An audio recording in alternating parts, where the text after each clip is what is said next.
মাছ কিনতে গেছি আমি, আমাকে দেখি এক মাছ বিক্রেতা দেখি দূর থেকে লম্বা একখান সালাম দিয়ে বলে, হুজুর আপনি ভালো আছেন? সালাম দিছে আমাকে। আমি বললাম, ভাই আমি তো একটু মাছ কিনতে আসছি। হুজুর আমি আপনার খুব ভক্ত, আপনার ওয়াজ শুনি। তো বললাম ঠিক আছে, আলহামদুলিল্লাহ আপনি আমাকে চিনেন, তো কিছু মাছ কিনতে হবে আমার। তো আগের এই 15 বছর আগে তো তখন আর ডিজিটাল এই মিটার ছিল না, তখন তারা ওই যে বাটখারাই মেপে দিত, দাড়ি পাল্লাই মাপতো, পাল্লাই মাপতো। তো ওই বাটখার বামে রেখে মাছ আরেক সাইডে তুলে আমাকে মাপ দিতে নিয়ে দেখি মাছের সাইডটা এত ভারী করে দিল, হেলে দিল যে মানে কোনো মাপই হলো না। তো বললাম, ভাই আপনি আমাকে এত বেশি করে দিচ্ছেন কেন? বলতেছে, হুজুর দোয়ার জন্য, আমি আপনাকে খুব ভালোবাসি। বললাম যে আপনি তো ঠকে যাচ্ছেন, আপনার তো লস হয়ে যাচ্ছে। কেন হুজুর আপনি দোয়া করবেন আমার জন্য? আমি কিচ্ছু বললাম না। মাছটা নিয়ে পরে ভাবলাম যে বেচারি আমাকে এত বেশি দিল, এটা কেন বেশি দিল দেখি। আমি একটু অন্য জায়গায় গিয়ে আবার ওজন করে দেখি 250 গ্রাম নাই। কত গ্রাম নাই? 250 গ্রাম নাই। কিন্তু তখন দেখি যে ওনার মাথায় টুপিও আছে, মুখে দাড়িও আছে।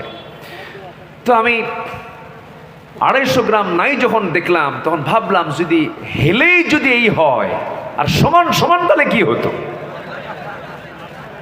সম্মানিত ভাইয়েরা, তাকওয়া কিন্তু বাহ্যিক নয়, আত্তাকওয়া হা হুনা, আল্লাহর ভয়, তাকওয়া পরহেজগারিতা হা হুনা। রাসূল দেখা দিলেন এই জায়গায়, এই জায়গায়, ভিতরে ভিতরে। এটাকে ঠিক করব আমরা, জোরে বলি ইনশাআল্লাহ। মিথ্যার আশ্রয় নেব না, রাজি আছেন না ইনশাআল্লাহ? মিথ্যা কথা বলবো না। আমার বন্ধুগণ তাহলে কি হবে? আল্লাহ রাব্বুল আলামিন বলেন, ইয়া আইয়ুহাল্লাযীনা আমানুত্তাকুল্লাহা ওয়া কুলু কাওলান সাদীদা يصلح لكم أعمالكم ويغفر لكم ذنوبكم ومن يطع الله ورسوله فقد فاز فوزا عظيما। জোরে বলুন আল্লাহু আকবার। তোমরা সত্য কথা বলো এবং তোমরা সত্য কথা যদি বলতে পারো, আমি আল্লাহ ওয়াদা করছি আমি তোমার সমস্ত ভুলভাল আমলগুলোকে নেক আমল দিয়ে ভরপুর করে দেব এবং তোমার জীবনের সমস্ত গুনাহগুলোকে মাফ করে সম্মানজনক জান্নাত আমি তোমাকে দিয়ে দেব। আমার বন্ধুগণ, ব্যবসার ক্ষেত্রে সরল হব আমরা, কাজ কারবারে সরল হব। ইমাম বুখারীর নাম সবাই শুনেছেন। ইমাম বুখারী রাহমাতুল্লাহ আলাইহি একজন বড় হাদিস বিশারদ ছিলেন।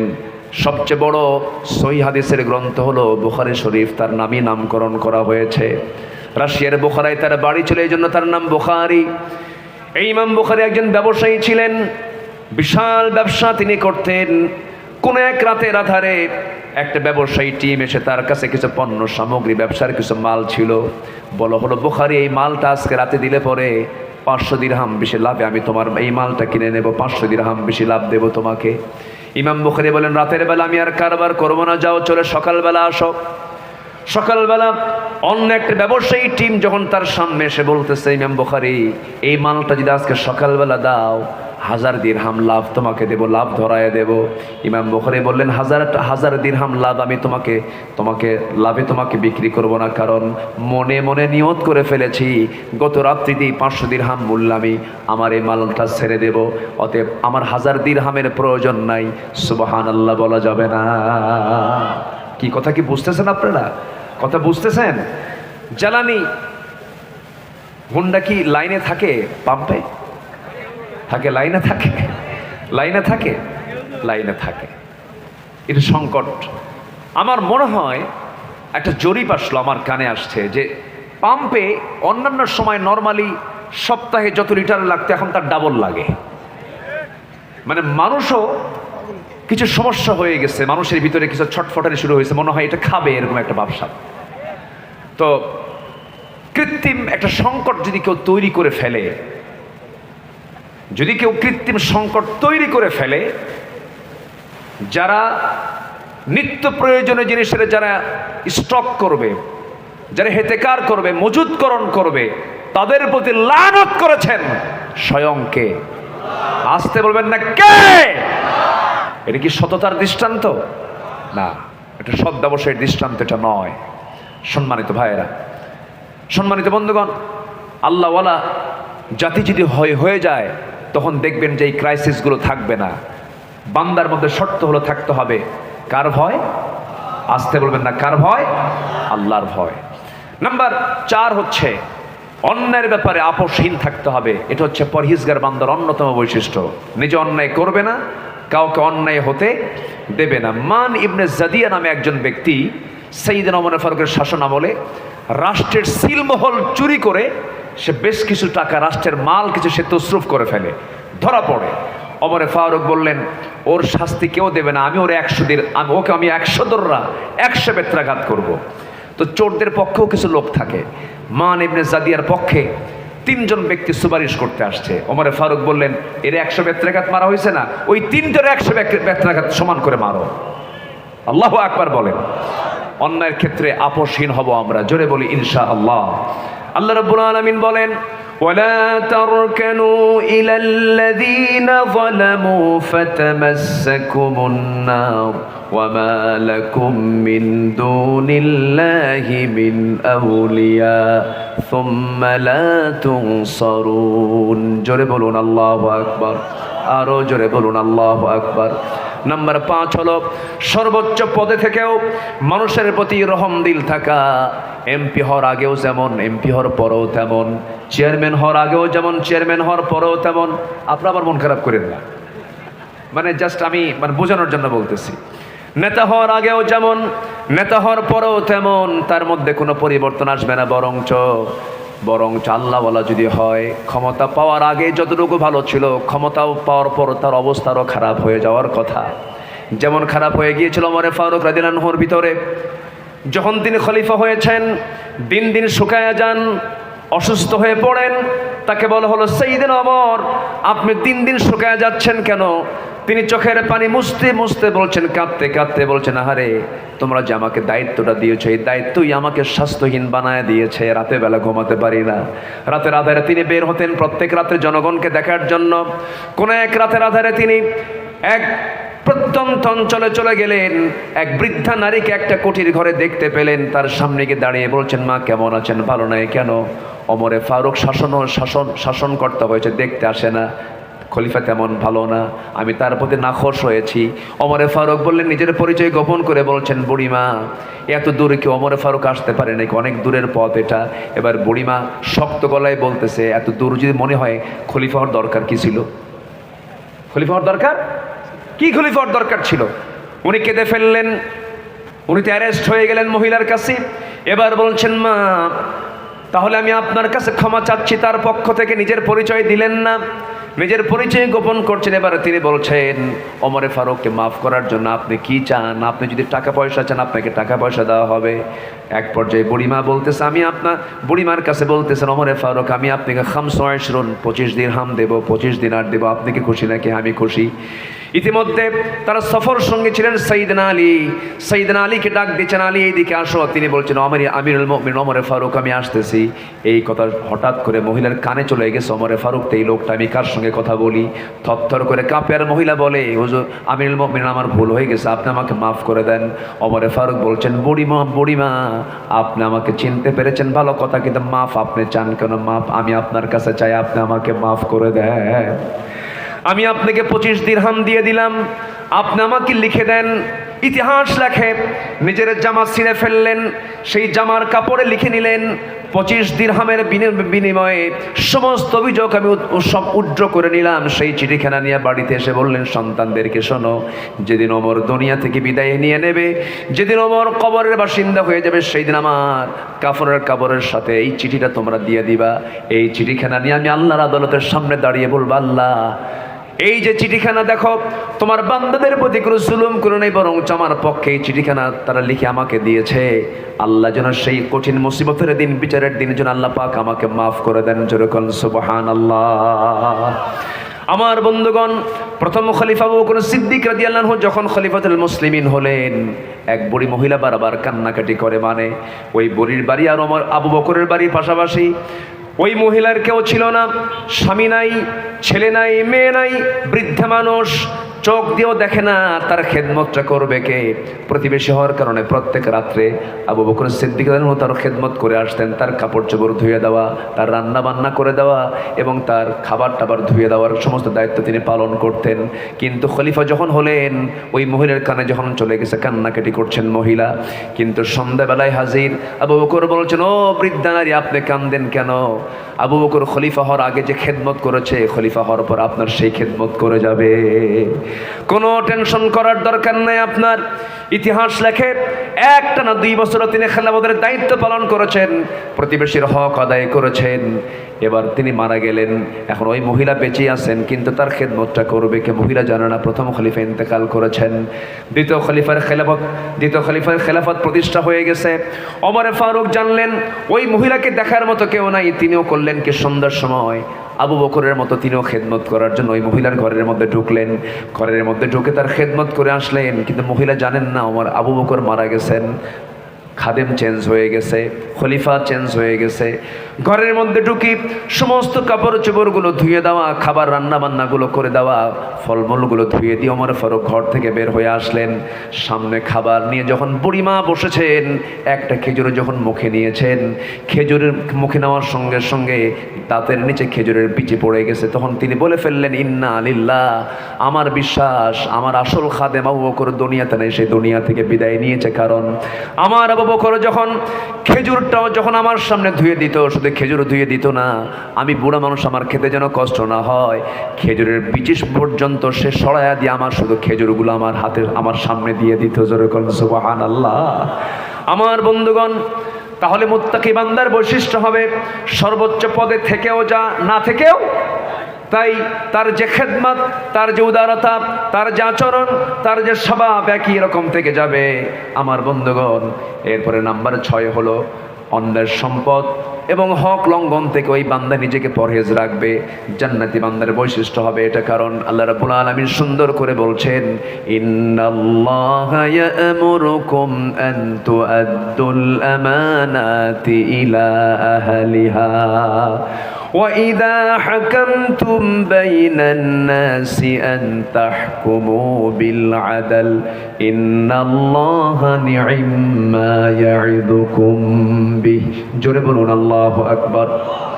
আল্লাহর এক জায়গায় বলছেন, ওয়ালা তাকুলু আমওয়ালাকুম বাইনাকুম বিল বাতিল ওয়া তুদলু বিহা ইলাল হুক্কামি লিতাহকুলু ফারীকাম মিন আমওয়ালিন নাসি বিল ইসমি ওয়া আনতুম তা'লামুন। জোরে বলুন আল্লাহু আকবার। অন্যের সম্পদকে নিজের সম্পদ বানানো যাবে না। পুকুর দখল করা নেতা আছে না নাই? আসতে কয় আছে না নাই? অন্যের জমি দখল করা বদমাইশ আছে না নাই? আছে। এগুলো আল্লাহওয়ালা বান্দার বৈশিষ্ট্য হতে পারে না, এগুলো করা যাবে না। আপনি যা করবেন এগুলো হক নষ্ট হয়ে যাবে, জাহান্নামে আল্লাহ পাক উপর করে একদম উল্টা করে জাহান্নামের মধ্যে ফেলে দিবেন। তিনি কে? তিনি কে? তিনি কে? আল্লাহ তাআলা। নাম্বার 7 হচ্ছে জীবনের সকল জায়গায় আল্লাহর পরে সবচেয়ে বেশি মহব্বত করতে হবে একজন মানুষকে, তিনি হচ্ছেন মুহাম্মদ সাল্লাল্লাহু আলাইহি ওয়াসাল্লাম। আমার নবীর জীবদ্দশায় একজন ব্যক্তি নিজেকে নবী দাবি করেছিল, মুসাইলামতুল কাজ্জাব। তার নাম কি? মুসাইলামতুল কাজ্জাব। সে নবীকে নবী দাবি করেছিল। তো একজন সাহাবীকে মুসাইলামতুল কাজ্জাব করলো কি, ধরে নিয়ে চলে গেল তার দরবারে। হাবিব বিন যায়েদ নামে সেই সাহাবীকে ধরে বলল, আমি নবী, তুমি আমাকে নবী হিসেবে গ্রহণ করো। হাবিব বিন যায়েদ বললেন, আমি ফাঁসির মঞ্চে যেতে রাজি, আমি আমার রসুল ছাড়া অন্য কোনো রসুলকে রসুল মানতে রাজি নই। শেষ পর্যন্ত ইতিহাস লেখে তার ডান হাত, বাম হাত, ডান পা, বাম পা একটা একটা করে কাটা হয়। আর উনি বলেন, তোমরা আমাকে আঘাত করছো আর ভাবতেছো আমার ইমানকে ছিনতাই করে নিবা। আমার আল্লাহ তাআলা আমার চোখের সামনে 8টা জান্নাতের দরজা দেখায় দিতেছে। দুনিয়া থেকে বিদায় নিয়েছেন, নবীর মোহাব্বত থেকে, নবীর আনুগত্য থেকে এক চুল পরিমাণ নড়েন নাই। আমরা সামান্য কিছু পেলে আমরা ইমান বিক্রি করে ফেলি। আল্লাহ আমাদের ইমানকে মজবুত করে দেন। জোরে বলি আল্লাহুম্মা আমিন। সর্বশেষ, আমি লম্বা করতে চাচ্ছি না, কারণ রাত অনেক গভীর হয়েছে, তো একটু 10টায় উঠতে পারলে ভালো হতো। আলোচনা একটা যৌবনকাল থাকে, মানুষের একটা যৌবনকাল থাকে না? মানুষের যৌবনকাল হলো 25 থেকে 40 বছর। তো মাহফিলের মূল যৌবনকাল হলো 9টা থেকে 11টা, এটা হচ্ছে যৌবনকাল। এরপরে এটা হচ্ছে বুড়াকাল। এটা কি কাল বলেন? বুড়াকাল। নাম্বার 8 হচ্ছে দিনের পথে জিহাদ। এটা মুত্তাকির জীবনের একটা গুরুত্বপূর্ণ কাজ, তাকওয়ার একটা অপরিহার্য দাবি। ওয়াজাহিদু ফিল্লাহি হাক্কা জিহাদি হুয়া জাতাবাকুম ওয়া মা জাআলা আলাইকুম ফিদ-দীন মিন হারাজ মিল্লাতা আবিকুম ইব্রাহিম হুয়া সাম্মাকুমুল মুসলিমিন। এই 8টা গুণে গুণান্বিত হয়ে আমরা আমাদের ঈমানকে তরুতাজা করে আল্লাহর সামনে প্রস্তুত হওয়ার মানসিকতা আমরা তৈরি করি, আহ্বান জানিয়ে আমি আমার কথা না বাড়িয়ে আমি এখানে শেষ করতে চাই। আজকের মাহফিলের যিনি প্রধান অতিথি, আজকের মাহফিলের প্রধান অতিথি তিনি এসেছেন, একটু সালাম বিনিময় করবেন, এরপর আমরা দোয়ার দিকে চলে যাব। সবাই বসবেন, একটা লোক নড়বো না, আমরা একটু দোয়াটা করে যাই। এত মানুষ পাবেন কোথায়? আব্বা আম্মার জন্য দোয়ার প্রয়োজন আছে না নাই বলেন তো? অবশ্যই আছে। একটু মেহেরবানি করে বসুন, আমরা দোয়া করবো একসাথে। الذي لا يحصى امتنانه باللسان ولا بالقلم نشهد أن لا إله إلا الله وحده لا شريك له ونشهد أن سيدنا وحبيبنا ومولانا محمدا عبده ورسوله الذي أرسله بالحق بشيرا ونذيرا وداعيا إلى الله بإذنه وسراجا وقمرا منيرا فقد قال الله تعالى في كلامه المجيد وفرقانه الحميد أعوذ بالله من الشيطان الرجيم بسم الله الرحمن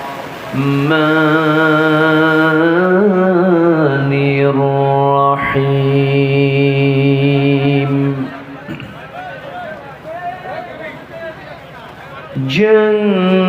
جنات عدن التي وعد الرحمن عباده بالغيب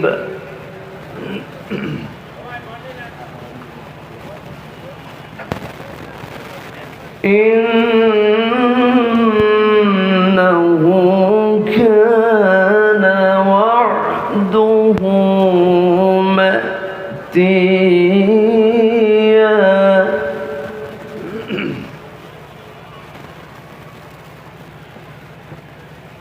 لا يسمعون فيها لغوا إلا سلاما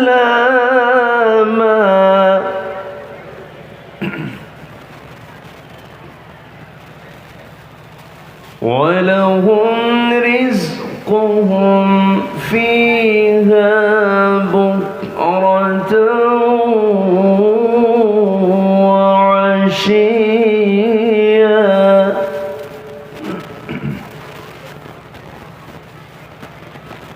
تلك الجنة التي نورث من عبادنا من كان تقيا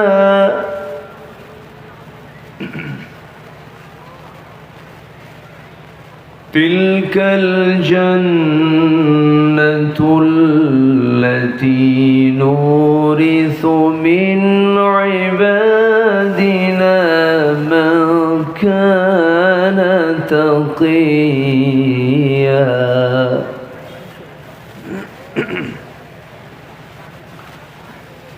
الله أكبر بسم الله الرحمن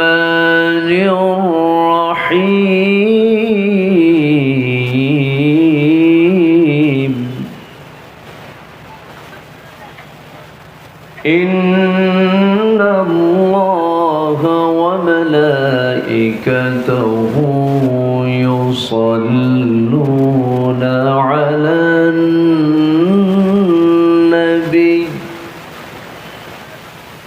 يا أيها الذين آمنوا صلوا عليه وسلموا تسليما اللهم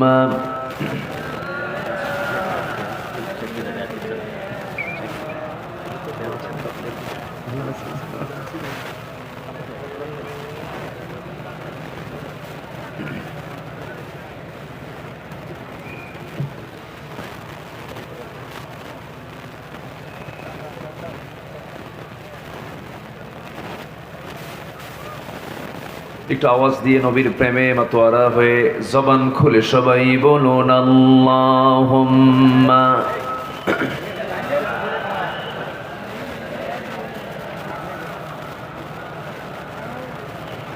وعلى آل سيدنا প্রাণের অধিক বেশি যার দাম রহমতুল লিল আলামিন জানো কি তোমরা তাহার নাম রহমতুল লিল আলামিন অসহায়ের বুকে যে জন গোপনে করে সওয়ার দরুদ পড়ে সুবহে ও শাম রহমতুল লিল আলামিন গরিবের আহার দিতেন নিজে হয়ে রোজাদার নিয়মর ভালোবাসার খাম রহমতুল লিল আলামিন জানো কি তোমরা তাহার নাম রহমতুল লিল আলামিন আল্লাহুম্মা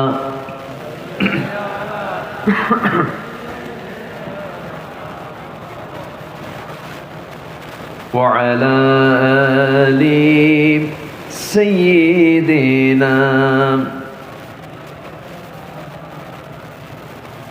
সবাই বলি সাল্লাল্লাহু আলাইহি ওয়াসাল্লাম। প্রাকৃতিক সৌন্দর্যের অপরূপ লীলাভূমি সুন্দরবন লাগোয়া অঞ্চল বৃহত্তর খুলনা অঞ্চলের সাতক্ষীরা জেলার তালা উপজেলার পাঁচপাড়া দারুল কোরআন হাফিজে মাদ্রাসা মাহফিল ইন্তেজামি কমিটি কর্তৃক আয়োজিত ফুলবাড়ি হাই স্কুল মাঠে অনুষ্ঠিত দুদিনব্যাপী 24তম তাফসীর মাহফিল 2026 সমাপনী দিবসের সম্মানিত সুযোগ্য সভাপতি বিশিষ্ট ব্যবসায়ী ইসলাম দরদি ব্যক্তিত্ব জনাব আসাদুজ্জামান আসাদ সাহিব, দুদিনব্যাপী মহৎ আয়োজনের আজকের এই সমাপনী দিবসের সম্মানিত অনারেবল চিফ গেস্ট, প্রধান অতিথি, সাতক্ষীরা 1 নির্বাচনী আসনের সাবেক সংসদ সদস্য, তালা কলরোয়া নির্বাচনী এই অঞ্চলের জনপ্রিয় জননেতা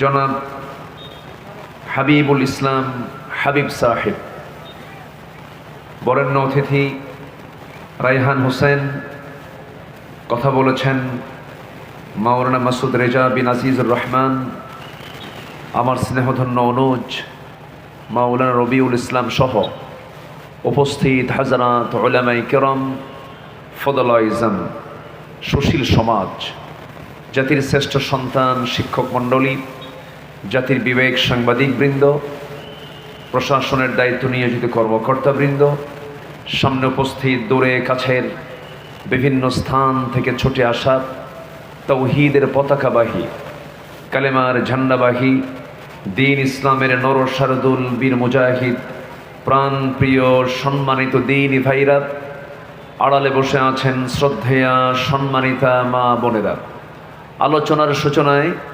আনুষ্ঠানিকতার মধ্য দিয়ে আমার পক্ষ থেকে আবারও দিল খোলা সালাম, আসসালামু আলাইকুম ওয়া রাহমাতুল্লাহি তাআলা ওয়া বারাকাতুহু। সবাই কেমন আছেন বলুন? আমাকেও প্রশ্ন করলেন। আল্লাহ তাআলা আমাকে তো আপনার মতোই, আপনার সামনেই, আপনার মতো করেই বসে রেখেছেন, বলি আলহামদুলিল্লাহ। সম্মানিত হাজিরিন, মহান রব্বে করিমের অসংখ্য শুকরিয়া যে মহান আল্লাহ সুবহানাহু ওয়া তাআলা আমাকে আপনাকে সকল সৃষ্টির মাঝে শ্রেষ্ঠত্ব দিয়ে, সৃষ্টির সেরা করে, মানুষের মর্যাদা মানুষ করে আমাকে আপনাকে এই দুনিয়াতে পাঠিয়েছেন। পৃথিবীর সবচাইতে শ্রেষ্ঠ বরকতময় জায়গায় আমাকে আপনাকে আসার মতো, বসার মতো তৌফিক যে মহান রব্বুল আলামিন করে দিলেন, সেই মহান রবের শানে আমরা লাখ কোটি সুজুদ শুকর আদায় করছি, মুহাব্বাতান বলে উঠছি আলহামদুলিল্লাহ। চিৎকার মেরে বলছি আল্লাহুম্মা আইন্নি আলা যিকরিকা ওয়া শুকরিকা ওয়া হুসনি ইবাদাতিকা। সবাই বলি আল্লাহুম্মা লাকা আসলামতু ওয়া বিকা আমানতু ওয়া আলাইকা তাওয়াক্কালতু ওয়া ইলাইকা আনাবতু। আমরা আল্লাহ তাআলার শুকর আদায় করে নিলাম। আসুন আমরা ধীরে ধীরে আলোচনার দিকে চলে যাব। অনেক রাত হয়েছে, আর একটু আগে উঠতে পারলে ভালো হতো। উঠতে যেহেতু একটু দেরি হলো, শেষ হতে যদি একটু দেরি হয় কষ্ট নেবেন? কোনো কষ্ট হবে কি? আমাকে সময় দেওয়া যাবে তো? জোরে বলি ইনশাআল্লাহ। আমার ডান পাশে হাবিব ভাই বসে আছেন, ওনার সাথে এর আগেও মাহফিলে দেখা হয়েছে, বারবার দেখা হয়েছে। অত্যন্ত বিনয়ী মানুষ, জনসেবা করার জন্য, জনসেবার জন্য যে গুণগুলো দরকার, এই গুণগুলো আমি তার মধ্যে উপস্থিত পেয়েছি। আল্লাহ তুমি তার মধ্যে জনগণ খেদমত করার জন্য যা আরও যোগ্যতার প্রয়োজন উপস্থিত করে দাও। জোরে বলি আল্লাহুম্মা আমিন। দ্বীনের জন্য, কোরআনের জন্য কবুল আর মঞ্জুর করে দাও। আমার মন চাচ্ছিল যে উনি এসেছেন মঞ্চে, ওনার জন্য কিছু সময় মাইকটা তার হাতে ছেড়ে দেওয়া, এটা আমার মন চাচ্ছিল, কিন্তু ভাবতেছি যে শুরু করলাম, আবার কোন একটা বিশৃঙ্খলা অথবা অনেক রাতও হয়ে গেছে। সার্বিকভাবে আমি চিন্তা করে দেখলাম যে আমি একটু শুরু করি, দেখা যাক তো আমার ভাই যদি থাকেন, আমরা দোয়ার আগ দিয়ে আমরা তার মুখ থেকে কিছু কথা শুনবো। রাজি আছেন না ইনশাআল্লাহ? সবাই রাজি আছেন না ইনশাআল্লাহ? আমি নাতি দীর্ঘ কথা বলবো, খুব বেশি লম্বা সময় আমি নেব না, তবে আমাকে শেষ পর্যন্ত থেকে সবাইকে সহযোগিতা করতে রাজি আছেন? সবাইকে রাজি আছেন? এখানে যতক্ষণ বসবো আমাদের সওয়াব হবে না গুনাহ হবে? বলেন সওয়াব হবে না গুনাহ হবে? সওয়াব হবে। সম্মানিত ভাইয়েরা, এই মাহফিলগুলো ছিল না, এই মাহফিলগুলো মাঝে অনেক প্রতিকূলতার মধ্য দিয়ে মাহফিলগুলোকে পরিচালনা করতে হয়েছে। মাহফিলগুলোকে জেলখানায় রাখছিল। কিসে রেখেছিল বলেন তো? জেলখানায়। বক্তাও ছিল জেলখানা। আল্লামা সাইদি ছিলেন না, ওনাকেও জেলখানায় রেখেছিল। শেষ পর্যন্ত হত্যা করা হলো। এই তাফসীর মাহফিলের এই চিত্রগুলো দেখলে তার কথাটা মনে হয়ে যায়, তার নামটা না নিলে কৃপণতাও হয়ে যায়। আমরা তার জন্য দোয়া করি, আল্লাহ তুমি তার কবরটাকে জান্নাতের নূর দিয়ে মুনাফফার করে দাও। এবং আমার যতটুকু মনে হয় তাকে পরিকল্পিতভাবে সাজানো নাটকের মধ্য দিয়ে তাকে হত্যা করা হয়েছে। এরকম প্রতিটি হত্যার বিচার বাংলার জমিনে বাস্তবায়ন হওয়া দরকার। কি ঠিক কিনা বলেন? অ্যাজ এ আলেম হিসাবে নগণ্য আমি একজন গোলাম, এতটুকু দাবি আমি করতেই পারি। তবে হ্যাঁ, জুলুম টিকসই নয়। যুগে যুগে যারা এই জুলুম করেছে তাদের পতন হয়েছে। ফেরাউনকে আল্লাহ তাআলা পানিতে চুবিয়ে মেরেছেন, নমরুদকে ন্যাংরা মশা দিয়ে বিদায় করেছেন, আবু জেহেলকে ছোট্ট একটা বাচ্চার হাতে দুনিয়া থেকে বিদায় করে দিয়েছেন। সম্মানিত বন্ধুগণ, সম্মানিত ভাইয়েরা, এই পৃথিবীতে টিকবে শুধুমাত্র মানবতা, টিকবে হচ্ছে মানুষের সেবা, মানুষের কল্যাণ। জুলুম টিকসই হয় না, তার বড় প্রমাণ হলো জুলুম করবে যারা, মামু বাড়ি দিল্লি গিয়ে পড়বে তারা। জুলুম করা যাবে না। জুলুম এটা ভয়ঙ্কর একটা অপরাধ। আল্লাহ তাআলা জালিমকে কখনো বরদাস্ত করতে পারেন না। এবং আল্লাহ তাআলা জুলুম থেকে বাঁচার জন্য বহু জায়গায় বান্দাকে তাকিদ করেছেন। আল্লাহ রাব্বুল আলামিন এক জায়গায় বলছেন, والذين آمنوا ولم يلبسوا إيمانهم بظلم أولئك لهم الأمن وهم مهتدون। জোরে বলুন আল্লাহু আকবার। ঈমান যারা আনবি এবং জীবনকে যারা জুলুম দিয়ে আবৃত করবে না, জীবনকে যারা জুলুম দিয়ে সাজাবে না, আল্লাহ বলছেন এই সমস্ত বান্দার জন্য আমি আল্লাহ হেদায়েত রেখে দিয়েছি, পথ খোলা রেখে দিয়েছি। আর জুলুম করবে যে তার পতন হয়ে যাবে, এই নিশ্চয়তা, এই নিশ্চিত তথ্য দিয়েছেন যিনি, তিনি আমার। চিল্লায় বলুন কে? জুলুম টিকবে না। হাবিল বেঁচে গেছেন, কাবিল তো জুলুম করেছিল। কাবিল হাবিলকে হত্যা করেছিল, প্রথম মার্ডার, এই ফার্স্ট এই পৃথিবীতে মার্ডার করেছিল। কাবিল হাবিলকে মেরেছিল। সেই জুলুমের এই যে শুরুটা হলো, আজ পর্যন্ত যত হত্যা, প্রত্যেকটা হত্যার গুনার একটা অংশ কাবিলের আমল নামায় আছে না নাই? আছে। এই জন্য আমরা কোনো জুলুমের দিকে যাব না। আমরা রাজি আছি তো ইনশাআল্লাহ? আমরা কোরআনকে লালন করব, এক জায়গায় না সব জায়গায়। কোরআন নাজিল করেছেন কে? মরা মানুষের জন্য না জিন্দা মানুষের জন্য? বলেন বলেন বলেন। কোরআন নাজিল হয়েছে মুর্দার জন্য না জিন্দার জন্য? লিয়ুনযিরা মান কানা হাইয়া। আল্লাহ তাআলা জিন্দা লোকের জন্য কোরআনটা নাজিল করেছেন। কিন্তু দুঃখজনক হলো সত্য, কোরআনের তেলাওয়াত মাঝে মাঝে শোনা যায় মানুষ মরলে পড়ে, মরা লাশ পড়ে আছে, ছেলে অথবা মেয়ে অথবা আত্মীয় স্বজন লাশটা সামনে রেখে কোরআন পড়ছে। লাশ কি কোরআন শোনে? মৃত ব্যক্তি কি কোনো আওয়াজ শোনে? না। বরঞ্চ কোরআন নাজিল হয়েছে হলো জিন্দা লোকের জন্য। আমরা জিন্দা অবস্থায় কোরআন শুনবো, শোনাবো, পড়বো, পড়াবো। জোরে বলি ইনশাআল্লাহ। কোরআন বেশি বেশি শুনবো, গান শুনবো কম।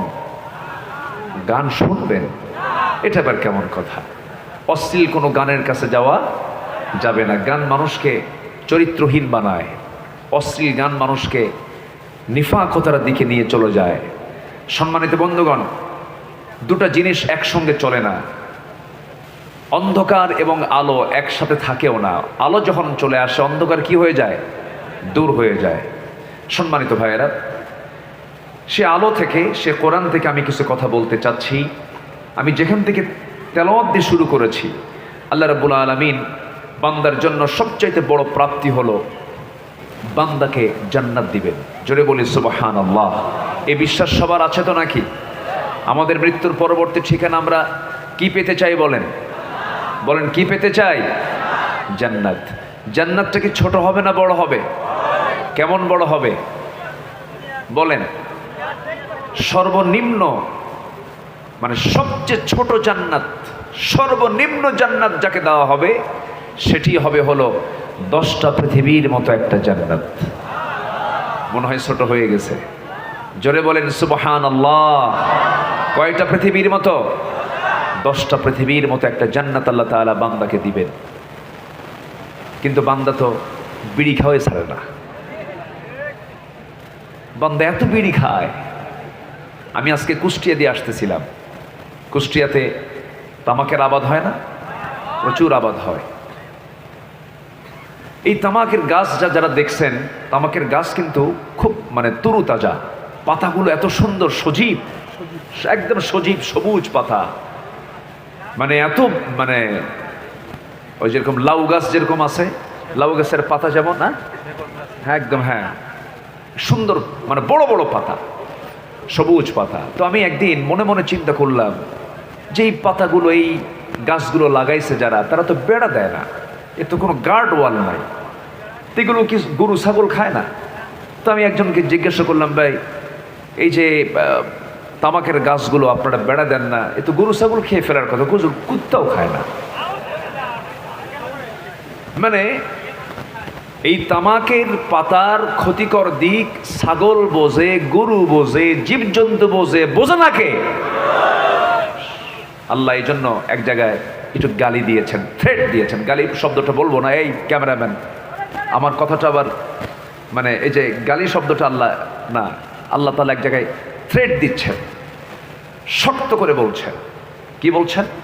আল্লাহ রাব্বুল আলামিন বলেন, وَلَقَدْ ذَرَأْنَا لِجَهَنَّمَ كَثِيرًا مِنَ الْجِنِّ وَالْإِنسِ لَهُمْ قُلُوبٌ لَا يَفْقَهُونَ بِهَا وَلَهُمْ أَعْيُنٌ لَا يُبْصِرُونَ بِهَا وَلَهُمْ آذَانٌ لَا يَسْمَعُونَ بِهَا أولئك كالأنعام بل هم أضل أولئك هم الغافلون জোরে বলুন আল্লাহু আকবার। অধিকাংশ বান্দাকে আমি সৃষ্টি করেছি জাহান্নামের জন্য। হয়তো প্রশ্ন করবেন, আল্লাহ তো জানেনি আল্লাহ অধিকাংশকে জাহান্নামের জন্য সৃষ্টি করেছেন, দোষটাতে আমার দোষটা কি? আল্লাহ তো নিজেই জানেন আমি জাহান্নামে চলে যাব। কিন্তু না, প্রত্যেক শিক্ষক কিন্তু ক্লাসের সব ছাত্রের তথ্য জানেন, কোন ছাত্র ফেল করবে পাশ করবে এটা কিন্তু শিক্ষক জানেন। কিন্তু ছাত্র ফেল পাশের জন্য ব্যর্থতা শিক্ষকের না ছাত্রের? বলেন কার? ছাত্রের। আল্লাহ রাব্বুল আলামিন তো জানবেনই, তিনি তো ভবিষ্যতের মালিক, বর্তমানের মালিক, অতীতের মালিক। তিনি বলছেন অধিকাংশই জাহান্নামের সৃষ্টি, জাহান্নামে চলে যাবে যাদের চোখ আছে দেখে না, যাদের কান আছে শোনে না, যাদের অন্তর আছে বোঝে না। এরা হলো চতুষ্পদ জন্তু, অথবা এর চাইতে নিকৃষ্ট। নাউযুবিল্লাহ। কার কথা? আসতে বলবেন না, কার কথা? আল্লাহর কথা। হাইরে বিড়ি খায় মানুষ, মাঝে মাঝে চিন্তা করে রমজান গেল, এই অভ্যাসটা কেউ ছাড়তে পারে না। আল্লাহ তো রমজান দিয়েছেন নেশা থেকে মুক্ত রাখার জন্য, এই রমজানটা দিয়েছেন। নেশা করো, রমজান মাসের একটা মাস ট্রেনিং নাও, নেশা মুক্ত তোমার জীবনটা গড়ো। কিন্তু সারাদিন রোজা ঠিকই থাকে, সকাল থেকে ইফতার পর্যন্ত কোনো সমস্যা নাই, ভালোই ছিল, কোনো ডিস্টার্ব নাই, কোনো গুতাগুতি নাই। কিন্তু ইফতার করি, দোকানদারের সামনে গিয়ে বলে মাথা কাজ করছে না, দাও টান একটা দিয়েই মরি। এরকম আছে না নাই বলেন? সুখ টান, আমাকে উনি বলতেছেন সুখ টান। কি দরকার? আমরা এই নেশার দিকে যাব না। জোরে বলি ইনশাআল্লাহ, জোরে বলি ইনশাআল্লাহ। আজকে এদেশের যুব সমাজকে নিয়ে আমার খুব আশঙ্কা হয়। একটা বিশাল সংখ্যক যুব সমাজ তারা অ্যাডিক্টেড, বিভিন্ন মাদকে তারা আসক্ত, এমনকি শিক্ষাঙ্গন পর্যন্ত এটা স্পর্শ করেছে। আমার ডান পাশে উনি সচেতন মানুষ, উনি এটাকে অবশ্যই ফিল করবেন এবং দায়িত্বশীল একজন মানুষ, তিনি এটাকে মাথায় নিয়ে জায়গা মতো বলবেন বলে আমি আশা করি ইনশাআল্লাহ। এই যুব সমাজকে ধ্বংস করার জন্য প্রতিবেশী, ধরুন মায়ানমার থেকে ইয়াবা এবং আমাদের প্রতিবেশী রাষ্ট্র থেকে বিভিন্ন ধরনের এই মাদকগুলো এত সহজলভ্য করে দেওয়া হয়েছে যে যুবকদের হাতে হাতে এগুলো অ্যাভেলেবেল হয়ে যাচ্ছে। আপনি কি চান আপনার ছেলে মাদকাসক্ত হয়ে ধ্বংস হয়ে যাক? আপনি কি চান? অতএব এই মাদকের ব্যাপারে আমাদের সবার সজাগ দৃষ্টি রাখার দরকার আছে না নাই? আসতে বলবেন না, আছে না নাই? মাদক সহ ধরা পড়ে, থানার ওসি বলেন মাদক সহ মাল সহ ধরেছি স্যার। ওইদিকে কিছু কথিত নেতা আছে, নেতা নামের তারা কলঙ্ক, যখন বলে মাল সহ ধরেছি, মাল সহ ছাইরা দে, এরকম আছে না নাই? আপনি কি জানেন আপনার সন্তানটাও সেই মাদকের একজন সদস্য হতে পারে? নিজের পায়ে কুড়াল মারবেন না। আজকে যুব সমাজ ধ্বংসের দিকে চলে যাচ্ছে। সচেতন হতে হবে, সজাগ থাকতে হবে। যুবক, জীবন একটা, সাজিয়ে নিতে হবে তোমার জীবনটাকে। কোরআনের আয়নায় তোমার চক্ষুটা একটু রাখো। এই আয়নায় চোখ রাখলে তুমি জান্নাত জাহান্নাম দুনিয়াতে বসেই দেখতে পাবে। বিবাহ পূর্ব কোনো নোংরামিতে যেও না, এর মধ্যে কোনো পরিতৃপ্তি নেই, মূল মজা তুমি এখানে পাবা না। বিয়ে পরবর্তী জীবনের আনন্দ পেতে হলে বিয়ে পূর্ব কোনো অবৈধ রিলেশন করা যাবে?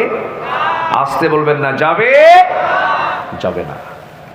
কিন্তু আজকে দুঃখজনক হলো সত্য, কিছু ধর্ষণের কথা আমাদের কানে আসে, ঠিক কিনা কন? আসতে কন কেন? এই যে ধর্ষণগুলো করা হচ্ছে, অপ্রীতিকর কিছু কিছু পরিবেশ তৈরি করা হচ্ছে, ক্ষমতার মিস ইউজও হচ্ছে এই জায়গায়। আমাদের সজাগ দৃষ্টি রাখতে হবে, আমাদের চোখ কান খোলা রাখতে হবে। যেখানে অন্যায় দেখব প্রতিরোধের প্রাচীর গড়ে তুলতে হবে। মুসলমান রাজি আছেন? কারা কারা হাত উঁচু করে দেখান।